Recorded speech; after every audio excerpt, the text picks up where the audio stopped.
Hello, welcome back. This is video 4 of Introduction to Squeezes, and this is mainly about terminology plus a few interesting facts, I hope, that about squeezes. So let's start with the fact that there are more than one type of squeeze. The one that I illustrated in video 3, the two threats were in opposite hands. And when that happens, the squeeze will work against either opponent, and that's called an automatic squeeze. Automatic squeezes are lovely. They're the easiest squeezes you can have to implement, easy to hang on to your threats, easy to go and apply the pressure to the opposition. And once I finish the theory, all our early hands will actually be automatic squeezes, and then we'll build up to the harder ones later on.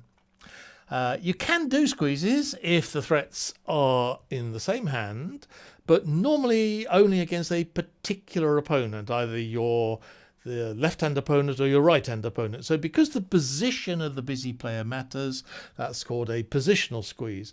And it's handy to distinguish the two. Often helps you in deciding when you play off your free suit winners where to finish. Where do you want the squeeze card to be? Should it be in dummy or should it be in your own hand? And that is very much influenced by the type of squeeze that you're trying to execute. Moving on, another thing that happened in that example was that we had all the tricks except one. Now this is an absolute requirement for a simple squeeze to operate. We had two winners there, the ace of spades, the free suit winner, and the ace of diamonds, the entry, and there were three tricks left to play. It's true regardless. If you had 9 winners to play, you need 9 tricks to play, you need 8 winners if a squeeze is going to work.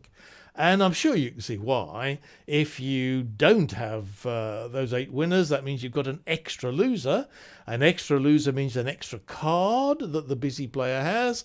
And when the magic moment should come, the magic moment doesn't come because the busy player just throws that away and hangs onto his guards and the squeeze doesn't work.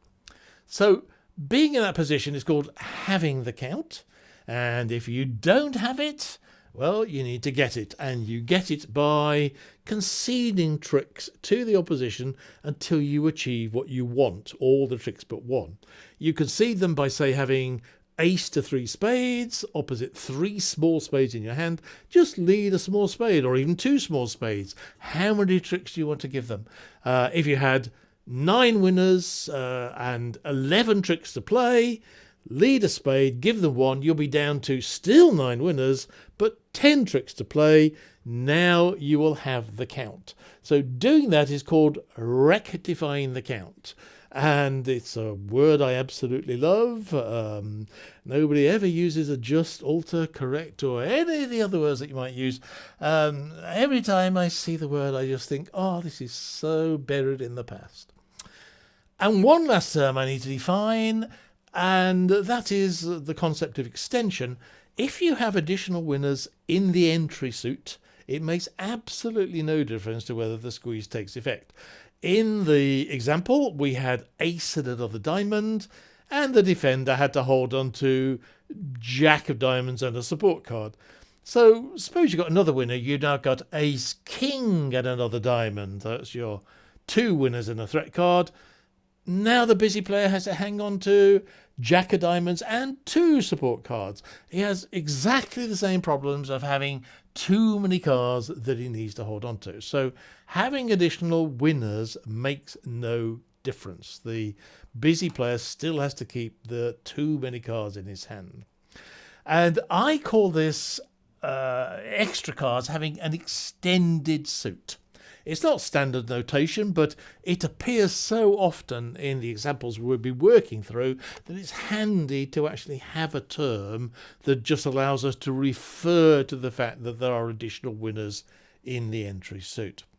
In fact, it's a good thing to have these additional entries. Some squeeze positions rely on them, especially when the entries are split, one in dummy and one in your own hand, because that gives you additional flexibility in going backwards and forwards.